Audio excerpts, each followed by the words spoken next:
Olha só que dilema interessante. Para um músico que tem uma fé, a música é uma profissão ou é um ministério?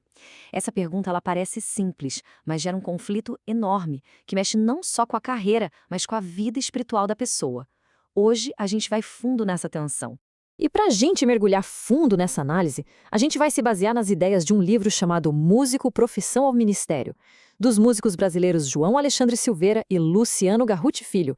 Eles não fogem da briga não, eles encaram essa tensão de frente. Pois é, essa é a grande pergunta que o livro joga na mesa e que causa discussões acaloradas, né, dentro das comunidades de fé principalmente. A questão é, será que uma coisa anula a outra? Carreira e chamado precisam ser caixinhas separadas ou, quem sabe, elas podem andar juntas? Vamos ver o que os autores propõem. Então vamos lá. O primeiro ponto de conflito que o livro ataca é a própria música. Sabe aquela ideia de que existe um tipo de som que é mais santo que outro? Pois é, essa é uma discussão clássica e o livro mergulha nela. Esse debate sobre que estilo pode, que instrumento não pode, isso é super comum em muitos lugares. Mas o livro argumenta que essa separação, na verdade, tem muito mais a ver com cultura do que com teologia de fato. Pensa só nessa divisão que a gente vê por aí. De um lado, hinos tradicionais, órgão, piano, tudo considerado aceitável. Do outro, coisas que já entram com o pé atrás. Samba, rock, guitarra elétrica, bateria. E os autores apontam uma coisa muito interessante. Muitos desses estilos aceitos foram importados, trazidos por missionários de fora. Enquanto isso, os ritmos que nasceram aqui, ou os mais modernos, acabam com o rótulo de mundanos. Curioso, né? E aqui está o pulo do gato do argumento deles. A santidade não está no ritmo, não está no instrumento. Ela está na intenção, no coração de quem está tocando. A música, no fim das contas, é uma linguagem. O que vai definir o propósito dela é a motivação de quem a usa. E olha que coisa maluca, para mostrar como essa percepção muda com o tempo, o livro traz esse fato histórico. A escala maior, que é a base de quase tudo que a gente ouve hoje, já foi chamada de modo lascivo, de modo diabólico. Isso só prova que o que a gente define como sagrado ou profano muitas vezes é só uma construção cultural da nossa época. Ok, então se a gente supera essa questão do estilo musical, a gente cai em outro debate quente. A tensão entre a realidade financeira de ser músico e o que a comunidade espera dele. Quem nunca ouviu esse versículo sendo usado para dizer que músico não deveria cobrar na igreja, né? É um argumento muito forte e que bota o artista numa sinuca de bico. Parece que ele tem que escolher entre ganhar o pão de cada dia e servir com a sua arte. Só que, e o livro mostra isso muito bem, a coisa não é tão simples. A própria Bíblia dá o contraponto, dizendo que o trabalhador é digno do seu salário. Isso não quer dizer que o debate acaba aí, mas mostra que existem diferentes formas de enxergar essa relação entre serviço e sustento.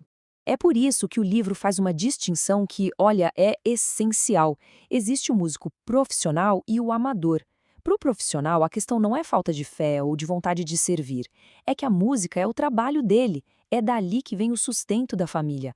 É uma profissão que exige anos de estudo, de dedicação, de investimento, como qualquer outra. Outra coisa que o livro desmonta peça por peça é essa comparação do músico de hoje com os levitas do Antigo Testamento. Essa comparação não se sustenta. Primeiro, porque os levitas eram uma tribo específica dedicada ao templo e sustentada por todo o povo. Segundo, essa função, historicamente, acabou com a destruição do templo. E o mais importante, no Novo Testamento, a ideia de sacerdócio se expande para todo mundo, não fica restrita só aos músicos. Beleza. Se a gente desconstrói esses mitos, para onde a gente vai? Qual é a solução que o livro propõe? A proposta é expandir a nossa visão sobre onde o ministério de um músico pode de fato acontecer. E para ilustrar essa ideia, eles trazem essa frase do Abraham Laboriel, um dos maiores baixistas do mundo, que é um verdadeiro soco no estômago. Ele questiona essa mentalidade de que o mundo secular é um lugar para se ter medo. Muito pelo contrário, pode ser um campo de missão. A ideia é justamente essa: enxergar o mundo lá fora não como inimigo, mas como um lugar de influência. O palco de um bar, um estúdio, um teatro, tudo isso pode ser um lugar de missão. O profissionalismo, a excelência, a integridade de um artista no mercado de trabalho podem ser um testemunho muito mais poderoso do que se imagina. E aí, o papel da igreja muda. Em vez de limitar, ela passa a ser um lugar de apoio que equipa o artista para essa missão. Tá, mas na prática, como é que a gente transforma essa tensão toda numa parceria que funciona? O livro aponta um caminho prático que se baseia principalmente em diálogo. A solução é construir pontes, e isso passa por 3 passos bem claros. Primeiro, reconhecer a música como profissão, simples assim.